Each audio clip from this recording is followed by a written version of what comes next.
In the last few videos, I've been doing content all about the lead up to Trebia. And now I'm actually going to get to the battle itself, albeit in two parts, because there's quite a lot to talk about. So here we go then with part one of the actual battle.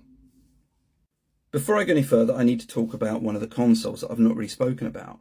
His name was Sempronius Longus. The other consul was Scipio, and he was rested up. He'd been injured in that cavalry skirmish.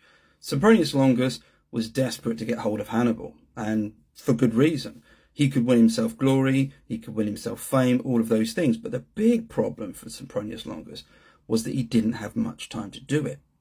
When I think about being a Roman consul, I think of basically this. We had a UK version of it. Because you've got a short time in which to make as much of everything as you could. You've got to squeeze everything you can out of being a consul for that 1 year. And the problem was that time was ticking for Sempronius, because soon he'd actually have to be back at Rome to oversee the new consular elections, with two new consuls at this time taking charge around March.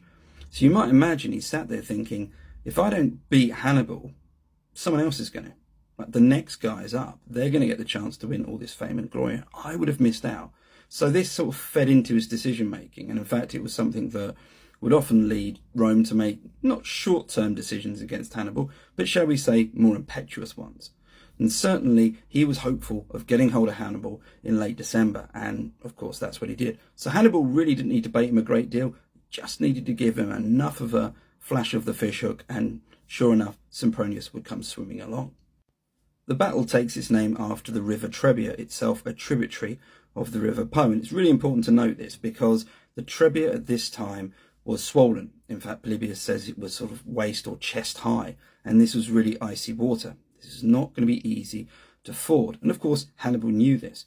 And as you might expect, Hannibal was camped to the north and Sempronius was camped to the south of it. So that meant that Sempronius would have to do the fording of the river. And so he did that. And that led to a lot of problems because before he's even engaged with the enemy, his men are really tired and really cold. And don't forget, they've not had a chance to eat because they didn't have breakfast. In complete contrast to the Romans, Hannibal's army had had breakfast and they'd been keeping themselves warm in front of fires. In short, they were in very good fighting nick, or certainly much better condition than the Romans. And Hannibal also had a nasty surprise, and I'm going to come to that in part 2. But if you want to leave a comment, please do. If you want to ask a question, please do. And if you like this kind of thing, why not click follow?